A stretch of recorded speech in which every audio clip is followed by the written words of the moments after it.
LA City Council members Hugo Soto Martinez and Nithya Raman were on hand today to help remove the signs. They say the no cruising and no U-turn signs were put up in the 1990s to prevent people in the gay community from meeting up with other gay people. None of these details added up at all.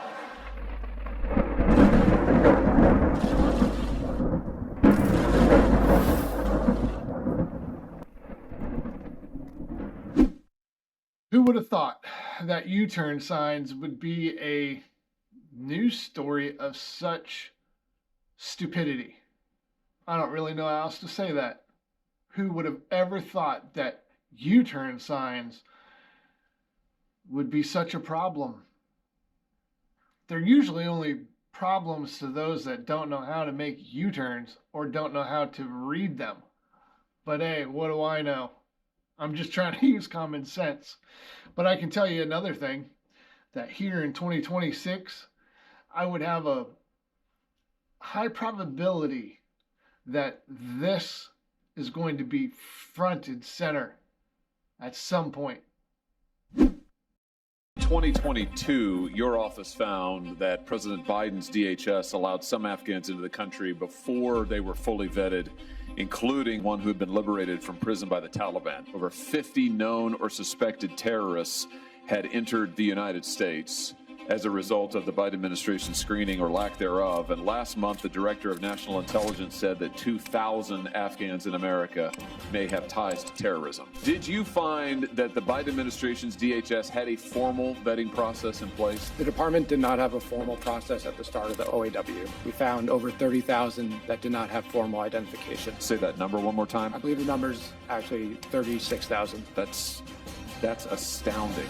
The Council of American Islamic Relations, CARE. The wiretap from the 1993 meeting in which CARE was founded, they specifically state that they are going to present themselves as a legitimate civil rights organization while furthering the mission of Hamas. How much money did they get from the federal government to shepherd Afghan parolees? I can say with certainty that in California, they received $15 million.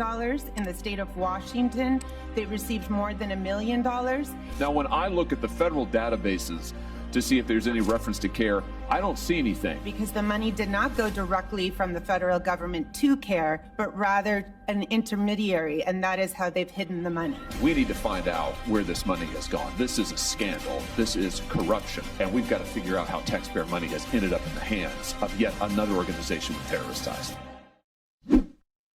So what you just heard there is what I believe a lot of this situation is about. Getting to the bottom of who is funding who and who got into the country and so forth and so on, because I think we are in a very dangerous time.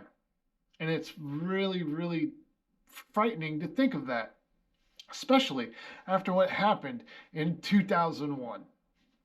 But hey, what do I know? I'm just a simple thinking American. And then you have this. Have arrested and detained thousands of illegal criminals in Minnesota since President Trump came back into the White House. And I've never met a family that ever said, oh, I wish you would have left that rapist free. I wish you would have left that murderer on the streets. So we're just so thankful that we have a president that's upholding the law and is determined to make sure that the laws are applied equally to everyone.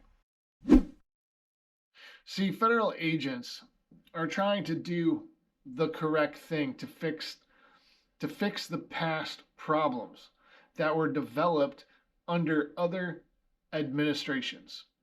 Anybody with a brain and eyes can read the real facts. All you got to do is look for them on the internet, and you can find every single thing. And then, God forbid, you have multiple stories of the same thing, then you can read multiple stories and then form your own conclusion throughout those multiple stories to form your own story about what you think is going on. That's the whole point of What If News, is to get people thinking of, well, maybe what I've been told and what I've been hearing is a bunch of BS. Maybe I should do my own research, look into this or look into that, or look into whatever you want to look into and try to figure out what is real and what is not.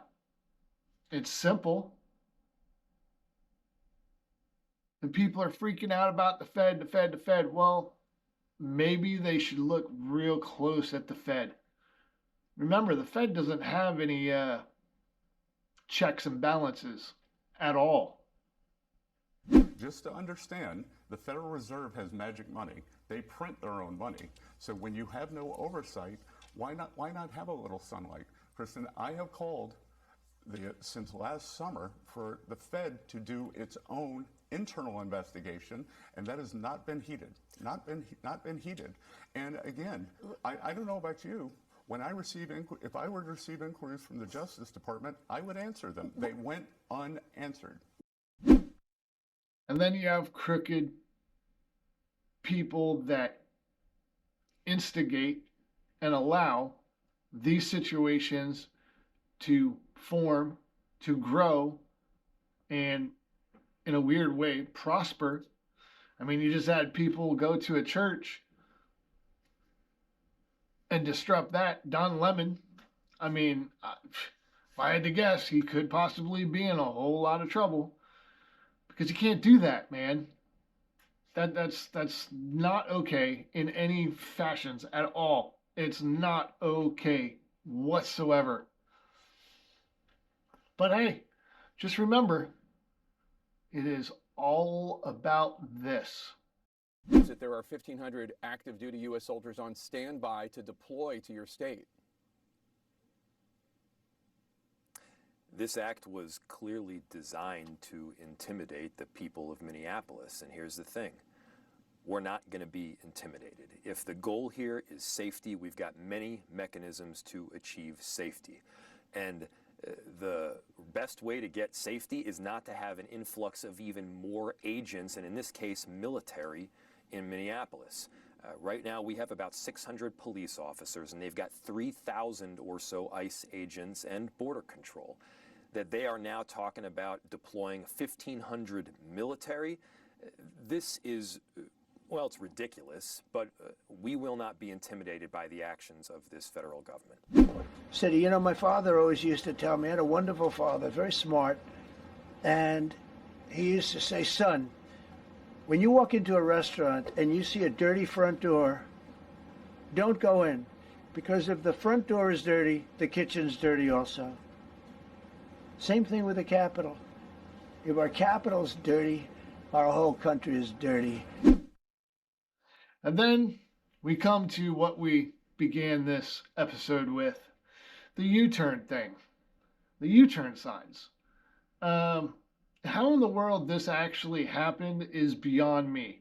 I don't even know if I can lower my brain standard that low to figure out why and how U-turn signs are against gay people.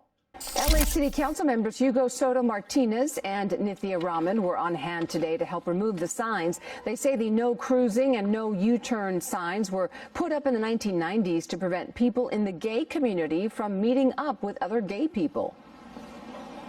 I was also surprised that these U-turn signs were still up. And at first, they seem a little, oh, okay, it's just a no U-turn sign. But when you learn the history of it and you realize that these were used to profile gay people, it's so important that we have these removed. Boy, how can I say this without... That guy seems way past gay. I don't know how else to say that, but it does. But hey, it's the world we live in, isn't it?